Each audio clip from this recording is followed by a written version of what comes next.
नमस्कार साथियों, मैं अर्पिता शर्मा आपकी इंग्लिश टीचर। और स्टूडेंट्स, हम पढ़ रहे थे आपकी बुक बिहाइव के 3rd चैप्टर की पोम जिसका नाम है रेन ऑन द रूफ।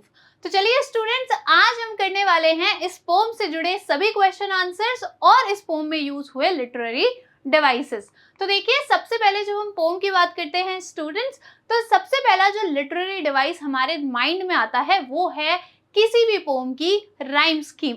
तो चलिए फटाफट से इस पोम की राइम स्कीम निकालते हैं। राइम स्कीम के लिए आपको पता है क्या करना होता है। लाइन में, एक पोम की लाइन के जो एंड के वर्ड्स होते हैं उनसे हम क्या निकालते हैं, राइम स्कीम निकालते हैं। तो चलिए शुरू करते हैं। When the humid shadows hover over all the starry spheres and the melancholy darkness gently weeps in rainy tears। अब देखिए, यहाँ पर देखिए, अगर हम होवर देखें तो अभी तो ये वर्ड किसी से भी राइम नहीं कर रहा है, तो हम इसे लेटर क्या दे देंगे, ए दे देंगे। उसके बाद में होवर के स्पेयर से मैच कर रहा है, राइम कर रहा है, नहीं तो हम इसे क्या दे देंगे, बी दे देंगे। उसके बाद में हमारे पास है डार्कनेस। क्या डार्कनेस होवर और स्पेयर से राइम कर रहा है, नहीं तो हम इसे क्या दे देंगे, सी दे देंगे। नेक्स्ट है हमारे पास में टीयर्स। तो क्या टीयर्स स्पेयर से राइम कर रहा है, हाँ, तो इसकी राइम स्कीम क्या बन जाएगी, हम इसे लेटर दे देंगे बी, और ऐसे हमारी राइम स्कीम निकल कर आएगी ए बी सी बी। एक और स्ट्रेंजर की राइम स्कीम ट्राई करते हैं। देखिए, यहाँ पर हमारे पास में है वर्ड पिलो, इसे हम लेटर देंगे ए।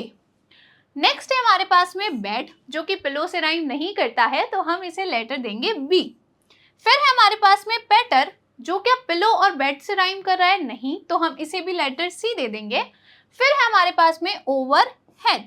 तो क्या हेड बेड से राइम कर रहा है, हाँ, तो हम इसे लेटर क्या देंगे, बी। तो इसी तरीके से स्टूडेंट्स, इस स्टेंजा की भी राइम स्कीम क्या है, ए बी सी बी, और यही राइम स्कीम आपकी पूरी पोम के अंदर क्या हुई है, यूज हुई है। अब बाकी के जितने भी स्टेंजाज हैं उनकी राइम स्कीम आप जरूर खुद से ट्राई करेंगे। अब हम बढ़ते हैं लिटरेरी डिवाइस की तरफ। तो पहला हमारा लिटरेरी डिवाइस है एलिट्रेशन। एलिट्रेशन का मतलब क्या होता है, किसी भी लाइन में सेम लेटर या कॉन्सोनेंट का बार बार रिपीट होना या पास ही में रिपीट होना। जैसे कि अगर हम इस पोम की बात करें स्टूडेंट्स, तो यहाँ पर आप देखोगे ह्यूमिड होवर, ये क्या है, ये कॉन्सोनेंट के लेटर्स हैं जो कि पास में ही यूज हुए हैं, यानी कि एच लेटर जो है उसका यहाँ पे क्या हुआ है, रिपीटेशन हुआ है। इसी तरीके से लेटर एस का, यानी कि स जो है, उसका रिपीटेशन स्टारी स्पेयर्स में हुआ है। इसी तरीके से स्टूडेंट्स, प की जो साउंड है, प जो लेटर है, पी जो लेटर है, उसका रिपीटेशन प्रेस पिलो वर्ड्स में हुआ है। नेक्स्ट देखिए, फिर है ल, जिसको आप एल कहेंगे, लाई लिसनिंग में इसका रिपीटेशन हुआ है। फिर है हमारे पास में नेक्स्ट बी, जिसे अगर हम उच्चारण करें हिंदी में तो क्या बनता है, ब, जिसका यूज हुआ है बिजी बीइंग में। नेक्स्ट है स्टूडेंट्स हमारे पास में लिटरेरी डिवाइस पर्सोनिफिकेशन। पर्सोनिफिकेशन यानी क्या होता है, किसी भी नॉन लिविंग थिंग को या किसी एनिमल को, यानी कि जो चीज जीवित ना हो या फिर जानवर हो, उन्हें मनुष्य की क्या कर देना, क्वालिटीज दे देना, यानी कि उनका मानवीयकरण कर देना कहलाता है पर्सोनिफिकेशन। यहाँ पे आप देखोगे तो जो डार्कनेस है उसको कैसा बताया गया है, रोते हुए बताया गया है, यानी कि डार्कनेस का क्या किया गया है, पर्सोनिफिकेशन किया गया है। देखिए, gives human characteristics to non human things such as animals, object और आइडियाज, इसको हम कहते हैं पर्सोनिफिकेशन। किसी भी नॉन ह्यूमन थिंग को, जैसे कि कोई एनिमल हो गया, कोई ऑब्जेक्ट हो गया, कोई चीज हो गई या कोई विचार हो गया, उसका क्या कर देना, मानवीयकरण कर देना। अगर हम एग्जाम्पल देखें तो the poet has personified darkness by using the words like melancholy, weeping for her. तो पोएट ने क्या किया है, डार्कनेस के लिए कुछ वर्ड्स यूज किए हैं, जैसे कि मेलनकॉली और वीपिंग, यानी कि उसे रोते हुए बताया गया है, दुखी बताया गया है। यहाँ पर हमें पता चलता है कि डार्कनेस का क्या किया गया है, मानवीयकरण किया गया है। नेक्स्ट देखिए स्टूडेंट्स, फिर है हमारे पास में ओनोमैटोपिया। इसका मतलब क्या होता है, किसी भी पोम में किसी भी साउंड वर्ड का यूज होना। किसका यूज होना, किसी साउंड वर्ड का यूज होना। तो जैसे आप यहाँ पर देखोगे, तो जब हम रेन ड्रॉप्स की बात कर रहे थे कि रेन ड्रॉप गिरती है, तो उसके लिए एक वर्ड यूज किया गया है जिसको कहा गया है टिंकल। टिंकल का मतलब क्या होता है? बारिश की आवाज, ठीक है, झनकार, खनखनाहट। तो यहाँ पर आप देखोगे तो टिंकल क्या है? एक साउंड वर्ड है। इसी तरीके से पैटर यानी कि पट पट की आवाज, ये भी क्या है? आपका एक साउंड वर्ड है। इसीलिए इस पोम के अंदर कौन सा पोएटिक डिवाइस यूज हुआ है? ओनोमैटोपोइया हुआ है। नेक्स्ट देखेंगे स्टूडेंट्स, फिर है इंजेममेंट। इंजेममेंट का मतलब क्या होता है? जब किसी भी पोम में, मान लीजिए ये क्या है हमारे पास में, पोम की 4 लाइन्स है, तो यहाँ पर स्टूडेंट ये जो लाइंस है ये बिना फुल स्टॉप के, बिना किसी कॉमा के अगर चलती ही जा रही हैं, तो यहाँ पर यूज होगा इंजेममेंट। देखिए, it occurs when a sentence और phrase continues from one line of poetry to the next without punctuation. यानी कि किसी भी पोम में स्टूडेंट अगर मान लीजिए ये लाइंस है, तो ये लाइन इसके बाद अगर कोई पंक्चुएशन मार्क नहीं आ रहा है, ना फुल स्टॉप आ रहा है, ना कॉमा आ रहा है, तो यहाँ पर क्या होता है? यूज होता है इंजेममेंट। जैसे कि आप यहाँ पर देखोगे, it can be observe through out the stanza, कि पूरे ही स्टेंजा में स्टूडेंट्स आप कहीं भी कोई भी पंक्चुएशन मार्क जो है, कोई भी जो चिन्ह है वो आप नहीं देखोगे। एकदम एंड में आप क्या देख सकते हो? कोई फुल स्टॉप देख सकते हैं। नेक्स्ट और लास्ट देखिए स्टूडेंट, फिर है असोनेंस। असोनेंस यानी क्या होता है? वोवल साउंड का यूज होना, यानी कि वोवल साउंड का यूज होना। देखिए एग्जाम्पल, ई जो कि क्या है? एक स्वर है। ओ कि क्या है?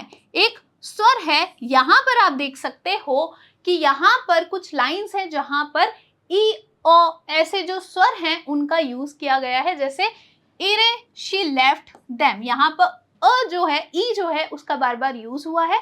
फिर आप देखोगे ओ जो साउंड है उसका यहाँ पर क्या हुआ है? बार बार यूज हुआ है। अब स्टूडेंट्स चलते हैं क्वेश्चन आंसर की तरफ। पहला सवाल देखिए, What do the following phrases mean to you? Discuss in class। अब यहाँ पर हमारे पास में कुछ क्या दिए गए हैं? फ्रेजेस दिए गए हैं जिनसे आप क्या समझते हैं। पहला फ्रेज है ह्यूमिड शेडोज। ह्यूमिड शेडोज का मतलब क्या है? क्लाउड जिन्होंने किसे कवर कर रखा है? स्काई को कवर कर रखा है, यानी कि डार्क क्लाउड्स हम कह सकते हैं। इसका मतलब क्या है? डार्क क्लाउड्स है। फिर है स्टारी स्फीयर्स। तो स्टारी स्फीयर्स का मतलब क्या है? ग्रुप ऑफ स्टार्स, ठीक है। फिर है वाटर ब्लिस। वाटर ब्लिस का मतलब क्या है? कोई बहुत ही खुशी वाली चीज, यानी कि हम कह सकते हैं हैप्पीनेस, यानी कि खुशी, सुख। A thousand dreamy fancies into busy being start। आपको याद हो कि पोएट ने कहा था कि हजारों कल्पनाएं एक व्यक्ति में क्या हो जाती हैं? शुरू हो जाती हैं। तो यानी कि इसका मतलब है कि जब पोएट क्या सुन रहे हैं? रेन की आवाज को सुन रहे हैं, पैटर साउंड को सुन रहे हैं, तो उनके अंदर क्या आ रहे हैं? बहुत सारे थॉट्स आ रहे हैं। तो हम इसे थॉट्स कह सकते हैं, यानी कि उनके माइंड में क्या आ रहे हैं? बहुत सारे विचार आ रहे हैं। और लास्ट देखिए, 1000 recollections weave their air threads into woof। आपको याद हो तो पोएट ने कहा था कि रेन को याद कर कर, कुछ यादों को याद कर कर क्या होता है? बहुत सारी जो यादें होती हैं वो क्या करती हैं? एक नया सा ताने बाने के साथ एक नया सा कपड़ा बनाती हैं, यानी कि नई यादें बनाती हैं। तो देखिए इसके आंसर आप कैसे लिखेंगे। सबसे पहले देखिए, ह्यूमिड शैडोज का मतलब क्या है? It refers to the dark clouds that cover the sky. इसका मतलब है काले बादल जिन्होंने किसे कवर कर रखा है? किसे ढक रखा है? स्काई को, आसमान को, यानी कि आसमान में छाए हुए वो काले बादल। नेक्स्ट है स्टारी स्फीयर्स। स्टारी स्फीयर्स का मतलब क्या है? The area where stars appear in a group in the sky. वो जगह आसमान में जहां पर तारे एक समूह में दिखते हैं, यानी कि एक साथ क्या होते हैं? बहुत सारे तारे दिखते हैं। फिर है स्टूडेंट वाटर ब्लिस। तो वाटर ब्लिस का मतलब क्या है? Bliss means happiness. इसका मतलब होता है, ब्लिस का मतलब होता है खुशी, आनंद। The poet feels happy when he listens to the raindrops. तो जो हमारे पोएट हैं वो बहुत ही खुश महसूस करते हैं जब वह बारिश की बूंदों को सुनते हैं, उसकी आवाज को सुनते हैं। नेक्स्ट देखिए स्टूडेंट, फिर है 1000 dreamy fancies into busy being start. अब इसका मतलब क्या है? It refers to the several thoughts and fantasies that the poet starts recollecting listening to the patter of the rain. तो इसका मतलब हम डिस्कस कर चुके हैं कि ये दर्शाता है उन बहुत सारी विचारों को या फिर ऐसी कल्पनाओं को जो कि पोएट याद करना शुरू कर देते हैं, किसको सुनकर, किसको लिसन कर कर, रेन की पट पट की आवाज को सुनकर। नेक्स्ट देखिए, 1000 recollections weave their air threads into woof। तो इसका मतलब क्या है? The poet recollects hundreds of memories in the rainy season। कि बारिश की ऋतु में जो पोएट हैं वो बहुत सारी, है ना, बहुत सारी यादों को क्या करते हैं? रिकलेक्ट करते हैं, यानी कि उन्हें फिर से क्या करते हैं? याद करते हैं। They weave a weft with the help of air threads। और ये जो यादें हैं स्टूडेंट, ये क्या करती हैं? यादों के धागे के साथ में एक नई ही याद बनाती है, एक नया ही कपड़ा बनाती है, यानी कि एक यादों का ताना बाना जो है वो बनना शुरू हो जाता है। नेक्स्ट क्वेश्चन देखिए student, what does the poet like to do when it rains. जब बारिश होती है तो पोएट को क्या करना पसंद है? तो उन्हें क्या करना पसंद है स्टूडेंट? तो पोएट ने बताया था कि जब बारिश होती है तो वो क्या करते हैं? वो पिलो को जोर से अपने हेड से प्रेस करते हैं और वो जो रेन ड्रॉप्स होती है, जो शिंगल्स पर गिर रही होती हैं, यानी कि खपरे पर गिर रही होती है, छत पर गिर रही होती है, उसे सुनते हैं और बहुत सारी जो यादें हैं उन्हें फिर से याद करते हैं। तो इसका आंसर देखिए स्टूडेंट्स, आप कैसे लिखेंगे? When it rains, जब बारिश होती है, the poet likes to press his head into the pillow lying on the bed in a cottage chamber। तो पोएट को क्या करना पसंद है? उन्हें पसंद है अपने सर को जोर से तकिए पर प्रेस करना, लेटे हुए अपने कुटिया कक्ष के अंदर, and listen the pitter patter sound of the rain overhead। और सर के ऊपर वो जो पटपट की और पिटर की साउंड है बारिश की, उसे सुनना उन्हें क्या है? काफी ज्यादा पसंद है। नेक्स्ट क्वेश्चन देखिए student, what is the single major memory that comes to the poet's mind. कौन सी एकमात्र ऐसी मेमोरी है जो पोएट के मन में आती है? तो किसकी आती है? पोएट की मदर की। किसको याद करते हैं पोएट? अपनी मदर को याद करते हैं। Who are the darling dreamers he refers to? अब आपको याद हो तो उन्होंने किन्हीं डार्लिंग ड्रीमर्स के बारे में बात की थी, तो वो इससे क्या कहना चाह रहे थे, यानी कि वो डार्लिंग ड्रीमर्स किसे कहते हैं? तो वो कहते हैं अपने सिबलिंग्स को, यानी कि अपने भाई बहन को, जिनको उनकी माँ क्या करती थी? लोरी गाकर सुलाती होंगी या फिर उन्हें सुबह तक सुलाती होंगी, प्यार से सुलाती होंगी, गाने गाती होंगी या इस तरीके से बहुत सारा प्रेम करती होंगी। तो इसका आंसर देखिए स्टूडेंट्स, आप कैसे लिखेंगे? The poet's mother is the single major memory that comes to his mind. Poet की मदर की एक ऐसी मुख्य याद है जो पोएट के मस्तिष्क में रहती है, उनको याद आती है। Darling dreamers are the poet and his siblings as children that were sent to the sleep by the poet's mother। और darling dreamers कौन है? पोएट और उनके भाई बहन हैं, जब वो बच्चे थे जिन्हें पोएट की मदर के द्वारा सुला दिया जाता था। नेक्स्ट क्वेश्चन देखिए student, is the poet now a child, is his mother still alive. तो क्या अभी भी पोएट जो है वो एक बच्चे हैं? तो नहीं, अब तो पोएट क्या है? काफी ज्यादा बड़े हो चुके हैं जब उन्होंने ये पोम लिखी है।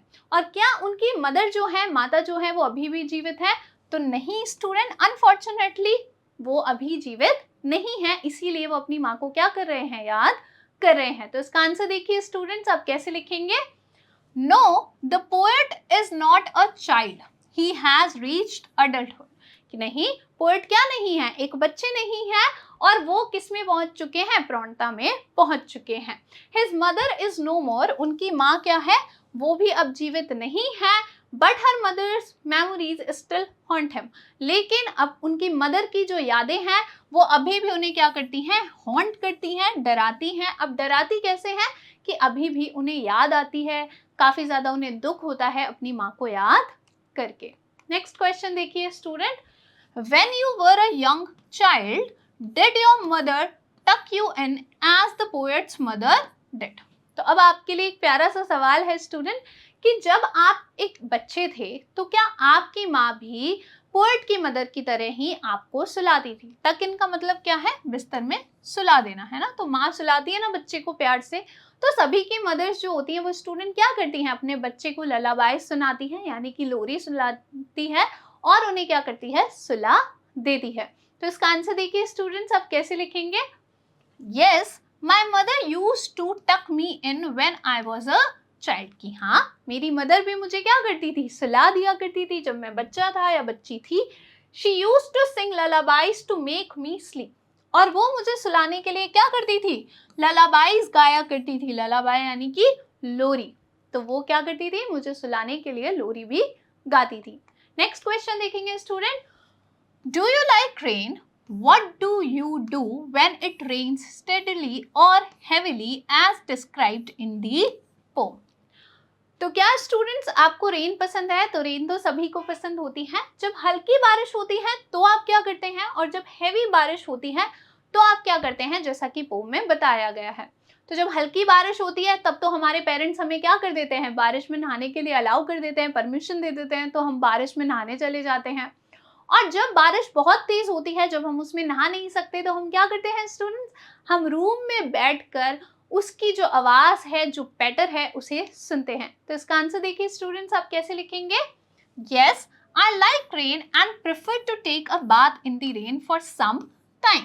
हाँ, मुझे बारिश पसंद है, आप सभी को पसंद होगी।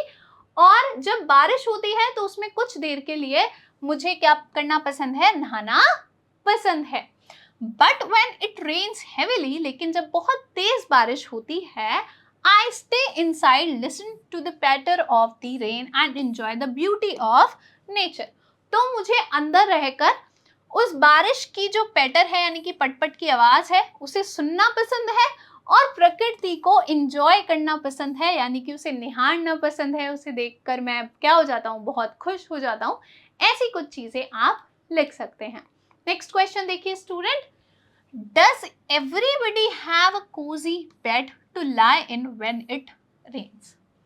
क्या स्टूडेंट सभी के पास में एक बहुत ही आरामदायक सा पलंग होता है लेटने के लिए जब बारिश होती है? तो नहीं, अनफॉर्चुनेटली ऐसा नहीं होता है ना। सबका सौभाग्य इतना अच्छा नहीं होता, सबके पास में सौभाग्य नहीं होता कि उन्हें क्या मिले? बारिश से बचने के लिए एक छत भी मिल पाए। आपने देखा होगा जब बहुत तेज बारिश होती है तो बहुत सारे जो एनिमल्स हैं वो बेचारे बाहर बारिश में परेशान होते रहते हैं। कई लोग तो, कई जानवर तो ऐसे होते हैं जो बीमार होते हैं और बारिश में ही उनकी क्या हो जाती है? डेथ हो जाती है। तो हर किसी के पास ये नहीं हो पाता है। बहुत सारे आपने लोग भी देखे होंगे जो फुटपाथ पे सोते हैं, उनके पास भी रेन से बचने के लिए कई बार कोई उपाय नहीं रहता है। तो बेड तो बहुत दूर की बात है। Look around you and describe how different kinds of people और animals spend time, seek shelter etcetera during rain. तो अपने आसपास देखिए स्टूडेंट्स और बताइए कि अलग अलग तरीके के लोग या जानवर किस तरीके से जब बारिश होती है उस समय को व्यतीत करते हैं, किस तरीके से वो कोई शेल्टर में जाते हैं, कैसे उन्हें कोई शेल्टर, कोई छत मिलती है, कोई जगह मिलती है बारिश के दौरान। तो अलग अलग लोग क्या करते हैं? कई एनिमल्स किसी घर में चले जाते हैं, किसी शॉप के नीचे चले जाते हैं। कई लोग क्या करते हैं? किसी रेलवे स्टेशन पे चले जाते हैं, बस स्टैंड पे चले जाते हैं, जहां पर कम से कम उन्हें क्या मिल जाए? एक छत तो मिल जाए बारिश से बचने के लिए। तो इसका आंसर देखिए स्टूडेंट्स, आप कैसे लिखेंगे? No, everybody is not so fortunate to have a cozy bed to lie in when it rains। कि नहीं, सबके पास इतना अच्छा भाग्य नहीं होता कि उन्हें क्या मिले? एक बेड मिल जाए जब बारिश होती है उस पे लेटने के लिए। There are some people who live at the railway platforms and bus terminal। बहुत सारे ऐसे लोग हैं या कुछ लोग ऐसे हैं स्टूडेंट जो क्या करते हैं? रेलवे प्लेटफॉर्म्स पर रहते हैं, बस का जो टर्मिनल होता है, यानी कि बस की जो छत होती है जहाँ पे बस रुकती है, वहां पर रहते हैं। Some people don't even have any shelter to protect themselves from the rain। और कुछ लोगों के पास तो स्टूडेंट छत ही नहीं होती है खुद को रेन से प्रोटेक्ट करने के लिए।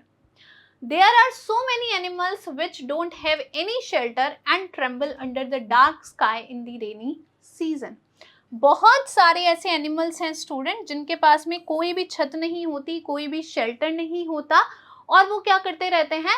बारिश की ऋतु में, बारिश के सीजन में क्या करते रहते हैं, डार्क स्काई के नीचे ट्रेम्बल करते रहते हैं, कांपते रहते हैं, उन्हें ठंड लगती रहती है, लेकिन उनकी कोई भी मदद नहीं की जा सकती। तो यहाँ से हम एक बात सीख सकते हैं कि जब भी बारिश आए तो हम क्या कोशिश करें, अगर हमें कोई एनिमल दिख रहा है तो कम से कम हम उसकी हेल्प तो कर ही दे, जिससे क्या हो जाए कि वो बारिश से बच जाए। आई होप आपको ये पार्ट अच्छा लगा होगा स्टूडेंट्स, और अच्छे से समझ में आया होगा। Thank you.